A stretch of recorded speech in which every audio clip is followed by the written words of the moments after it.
இது ஒரு ரொம்பவே சுவாரஸ்யமான ஒரு கேஸ் ஃபைல். இது வெறும் ஒரு சாதாரண கதைன்னு நினைச்சிடாதீங்க. இது ஒரு லெஜெண்டோட ஆரம்பம். வாங்க, கேஸ் ஃபைல் HS-001 திறக்கலாம். கடவுளின் சரணாலயத்தின் தங்க வாரிசு. எந்த ஒரு பெரிய கதையா இருந்தாலும் அது ஒரு கேள்வியிலேருந்து தான் தொடங்கும் இல்லையா? நம்மளோட கேள்வி இதுதான். இங்க பாருங்க, இடது பக்கம் ஒரு இருண்ட மூச்சு முட்டுற வாழ்க்கை, வலது பக்கம் ஒரு ஒளிமயமான பள்ளத்தாக்குல நிக்கிற தங்க கவச வீரன். எப்படி ஒருத்தர் எப்படி இந்த மாதிரி ஒரு இடத்துல இருந்து அந்த மாதிரி ஒரு நிலைக்கு போக முடியும்? இந்த நம்ப முடியாத மாற்றத்துக்கு பின்னால இருக்கிற ரகசியம் தான் என்ன? சரி, இந்த கேள்விக்கு பதில் வேணும்னா நாம முதல்ல அவர் வாழ்ந்த உலகத்தை புரிஞ்சுக்கணும், அதோட விதிகள் என்னன்னு தெரிஞ்சுக்கணும். வாங்க, நம்மளோட முதல் பகுதிக்குள்ள போகலாம். அடுக்குகள் நிறைந்த ஒரு உலகம். இந்த உலகம் பார்க்கறதுக்கு ரொம்ப சிம்பிள், ஆனா உண்மையில ரொம்பவே கொடூரமானது. இங்க சமூகத்தை மூணா பிரிக்கிறாங்க. எட்டம் கீழே, அதாவது 99% மக்கள் இவங்கள பரிணாமம் அடையாதவர்கள்னு சொல்றாங்க. இவங்களுக்கு மேல பரிணாமம் அடைந்தவர்கள். அப்புறம் உச்சியில வெறும் 1% பேர்லாம், அவங்க தான் உயர்குடியினர், இல்லைன்னா தெய்வீக மனிதர்கள். சரி, நம்ம கதையோட ஹீரோ ஹான்சன் இந்த பிரமிட்ல எங்க இருக்காருன்னு நினைக்கிறீங்க? ஆமா, மிகச்சரியா, அந்த 99% எக்தம் அடியில. இந்த அடுக்குகளுக்கு இடையில இருக்கிற வித்தியாசம் வெறும் பணமோ அதிகாரமோ மட்டும் அல்ல, அது வாழ்க்கைக்கும் சாவுக்கும் நடுவுல இருக்கிற வித்தியாசம். யோசிச்சு பாருங்க, பரிணாமம் அடையாதவங்களோட சராசரி ஆயுள் வெறும் 100 வருஷம். ஆனா அந்த உச்சியில இருக்கிற உயர்குடியினருக்கு 500 வருஷத்துக்கு மேல. ஒரு பக்கம் சாப்பாட்டுக்கே கஷ்டப்படுற கூட்டம், இன்னொரு பக்கம் கடவுளோட 4வது சரணாலயத்துல சொகுசா வாழ ஒரு சின்ன கூட்டம். இதுதான் ஹான்சன் வாழ்ற கொடூரமான நிஜம். சரி, இந்த மாதிரி ஒரு நிலையான வாழ்க்கையில இருந்த ஹான்சனை ஒரு விரக்தியான ஓட்டப்பந்தயத்துல தள்ளி விட்ட ஒரு சம்பவம் நடக்குது. அதை பத்தி தான் நம்மளோட பகுதி 2ல பார்க்க போறோம். விரோதமான கையகப்படுத்தல். பிரச்சனை எங்கிருந்தோ வரல, சொந்த குடும்பத்துக்குள்ள இருந்தே வருது. துரோகம்.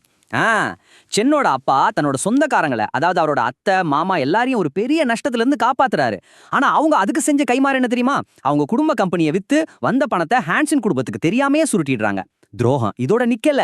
இப்ப அதே சொந்தக்காரங்க ஹான்சன் முன்னாடி வந்து ஒரு முடியாத நிபந்தனை வைக்கிறாங்க. அந்த நிபந்தனை என்னன்னு கேக்குறீங்களா?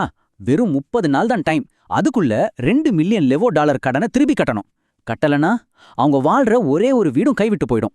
இங்க பாருங்க, அந்த கவுண்ட் டவுன் கடிகாரம் ஓட ஆரம்பிச்சிருச்சு. ஒரு பக்கம் இந்த கடன் பிரஷர், இன்னொரு பக்கம் அவரோட அம்மாவும் தங்கச்சியும் ரொம்பவே பாதிக்கப்படக்கூடிய நிலையில இருக்காங்க. சட்டப்படி போனாலும் எல்லா வழியும் அடைஞ்சு போச்சு. இது வெறும் ஒரு கஷ்டமான இலக்கு இல்ல, இது அவனுக்காக வைக்கப்பட்ட ஒரு பொறி. சரி, இப்போ எல்லா வழியும் அடைஞ்சு போச்சு.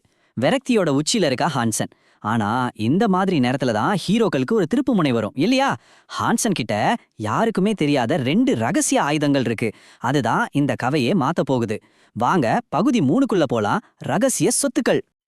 ஓகே, இதுதான் ஹான்சனோட ப்ரொஃபைல். பாத்தீங்கன்னா, படிப்பு சும்மா ஒரு பேசிக் கட்டாய கல்வி. நிதி நிலைமை ரொம்பவே ஏழ்மை. வெளியிருந்து பார்த்தா இவங்கிட்ட என்ன இருக்க போகுதுன்னு தான் தோணும். ஆனா அந்த இன்வென்டரி பாக்ஸை கவனிச்சிங்களா? அங்கதான் இந்த முழு ஆட்டமே மாறப்போகுது. அவரோட முதல் ரகசிய சொத்தே இந்த கருப்பு படிகம். இது எங்கிருந்து வந்துச்சுன்னு யாருக்கும் தெரியாது. ஆனா இதோட சக்தி அபாரமானது. இது என்ன பண்ணும்னா, சாதாரண உயிரினங்களோட மாமிசத்தை எடுத்து அதை பல மடங்கு மதிப்புள்ள மியூட்டன்ட் மாமிசமா மாத்திரும். சிம்பிளா சொல்லணும்னா, இது ஒரு மேஜிக் மாதிரி. ஒரு பொருளோட மதிப்பை பல மடங்கு பெருக்கிற ஒரு கருவி. அடுத்து அவரோட 2வது சொத்து புனித இரத்தமிருக ஆன்மா கவசம். இது ஒரு ஆர்மர், ஆனா சாதாரண ஆர்மர் இல்ல.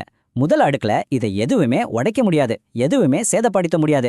கிட்டத்தட்ட இதை அசைக்க முடியாத ஒண்ணு. யோசிச்சு பாருங்க, அந்த கருப்பு படிகம் அவரோட தாக்குதல் ஆயுதம்னா, இந்த கவசம் தான் அவரோட அசைக்க முடியாத கேடயம். இந்த 2 சொத்துக்களும் கையில கிடைச்சதும் அவரோட மனசுல என்ன ஓடுச்சுன்னு அவரே சொல்றத கேளுங்க.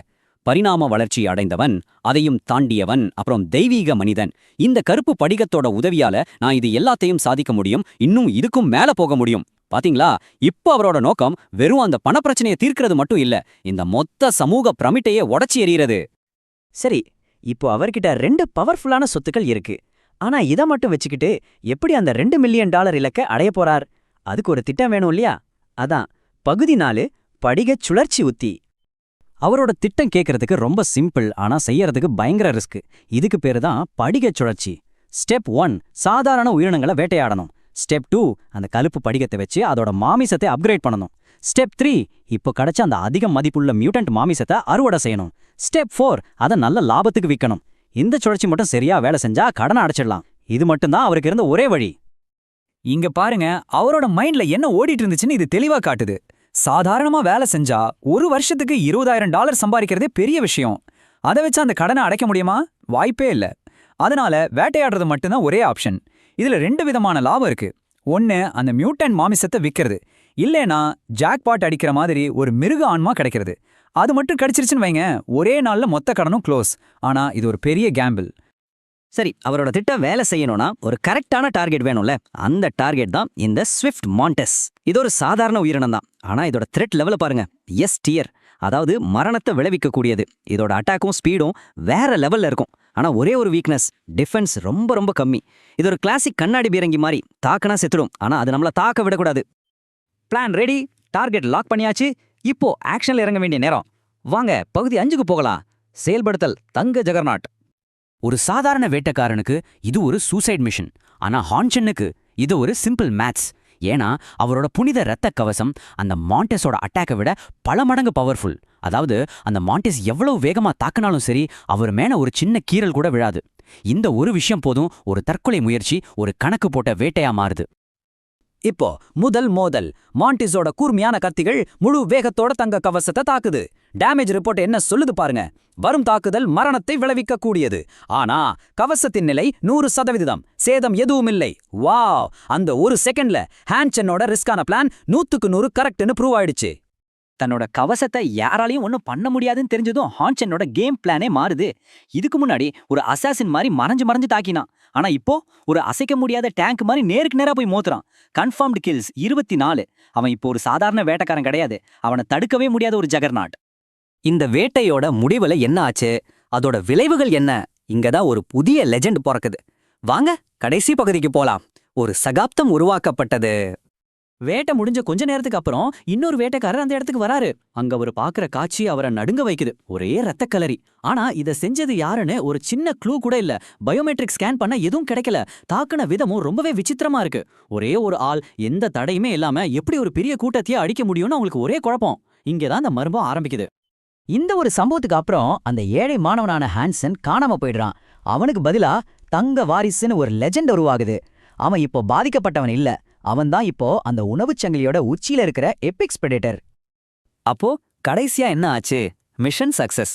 குடும்ப வீடு காப்பாத்தப்பட்டது. அவரோட ரகசிய சொத்துக்கள் சரியா பயன்படுத்தப்பட்டு தேவையான எல்லா வளங்களும் கிடைச்சிருச்சு. அந்த $2 மில்லியன் கடன், அது இப்போ ஒரு பெரிய பிரச்சனையே இல்ல. அது வெறும் ஒரு லாஜிஸ்டிக்ஸ் தான். மொத்தத்துல இந்த கேஸ் ஃபைல் நமக்கு ஒரு முக்கியமான விஷயத்த புரிய வைக்குது.